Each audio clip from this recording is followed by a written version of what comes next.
e cumprimento também o povo brasileiro que acompanha mais esta sessão da nossa Câmara Federal. Nesta semana que encerramos, o governo Bolsonaro completou 1000 dias, senhora presidente, senhores e senhoras deputados e deputadas. 1000 dias de muito sofrimento e de muitas perdas para o povo brasileiro, deputada Lídice da Mata. Vou aqui enumerar algumas das grandes perdas do povo brasileiro, deputado Vicentinho. O desemprego cresceu profundamente no país, fruto desta política ultraliberal, do fanatismo liberal que é adotada por Bolsonaro.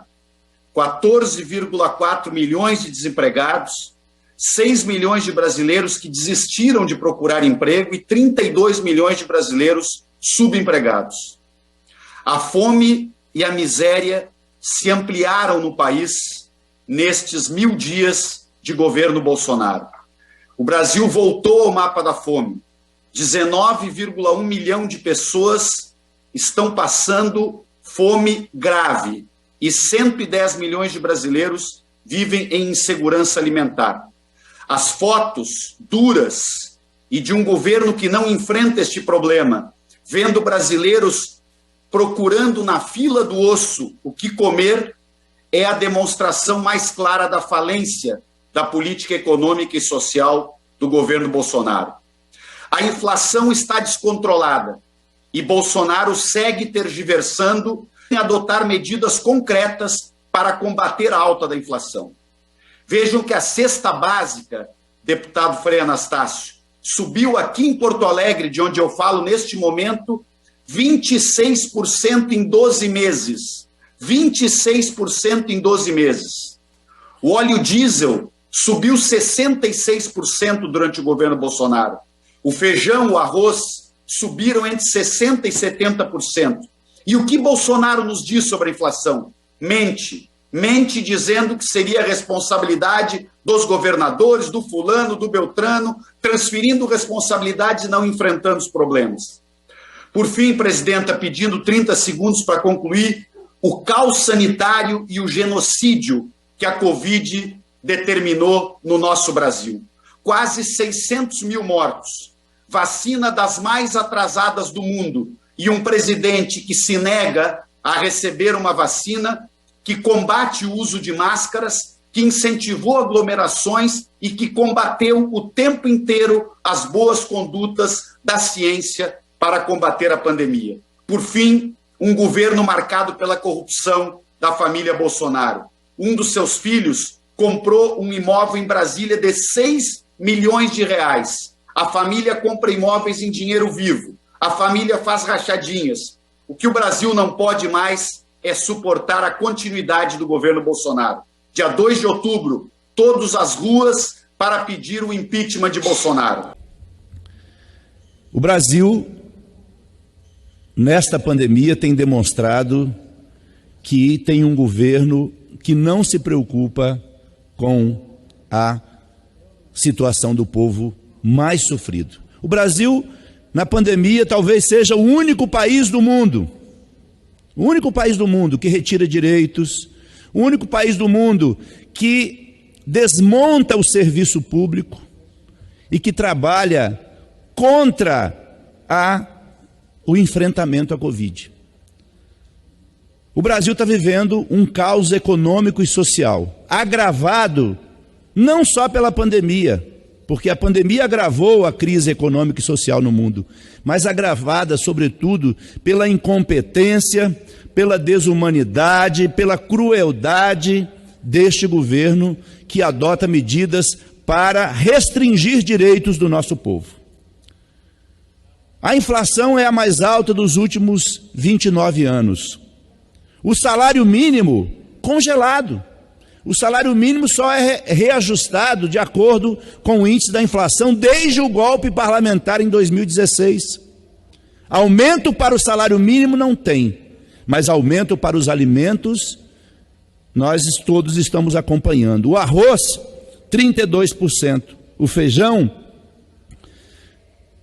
preto, 17%. A gasolina, 39%. o gás de botijão, 31%, o açúcar, 35%, o diesel, 35%, o etanol, 62%, o óleo de soja, deputado Elvino Bongás, líder da nossa bancada, 68%. Esta é a realidade do nosso país. E o que o governo faz? O governo adota medidas cada vez mais restritivas. Não fosse o trabalho da oposição nesta casa, que aprovou o auxílio emergencial de R$600 no ano passado, a nossa bancada, que ontem conseguiu aprovar um projeto com apoio da maioria desta casa para baratear o custo da botija de gás para as famílias mais pobres, uma iniciativa do deputado Zaratini. Não fosse a iniciativa da oposição, o nosso país estaria muito pior do que está. E o mais grave, o governo quer entregar o nosso patrimônio público, privatizar os Correios, privatizar a Eletrobras e está tentando a todo custo aprovar a PEC 32.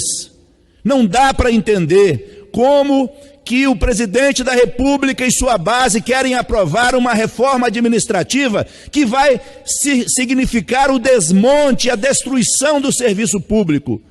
E enganam-se aqueles, deputado Bira, enganam-se aqueles que acham que a reforma administrativa vai prejudicar somente os servidores. Já seria muito se prejudicasse só os servidores, porque é um absurdo prejudicar os servidores públicos do nosso país e os serviços públicos, mas vai prejudicar sobremaneira a população do nosso país, a população que precisa de atendimento no SUS, na escola pública, no CRAS, no CREAS, atendimento da segurança pública, da agricultura familiar e de todas as políticas públicas. Então eu quero dizer o seguinte: é inadmissível que esse presidente continue. Vamos todos às ruas no dia 2 de outubro, fazer uma grande mobilização pelo Fora Bolsonaro, o presidente mais insensível da história do Brasil e o pior presidente do mundo. O governo Bolsonaro está colocando o Brasil e as suas empresas estratégicas em liquidação. Quero falar aqui hoje da única empresa na América Latina de semicondutores, fabricação, elaboração e fabricação de chips tão importantes para a indústria eletrônica, que tem um potencial de servidores, de pesquisadores, de técnicos altamente capacitados, que já gerou atração de empresas, porque elas estão atrás de lugares onde há investimento em alta tecnologia, que é exatamente o Centro de Tecnologia Eletrônica Avançada, a CEITEC, no Rio Grande do Sul. O governo Bolsonaro, através do decreto 10578, de 15 de dezembro de 2020, nesse decreto faz a dissolução, vai acabar com a CEITEC pública, estratégica para o nosso estado, para o nosso país. Nós entramos imediatamente com um projeto de decreto legislativo, junto com outros colegas deputados, o 557 de 2020, para sustar este ato criminoso do presidente Bolsonaro, que é a dissolução do nosso CEITEC no Rio Grande do Sul. Infelizmente, esse projeto de decreto legislativo não conseguimos votar.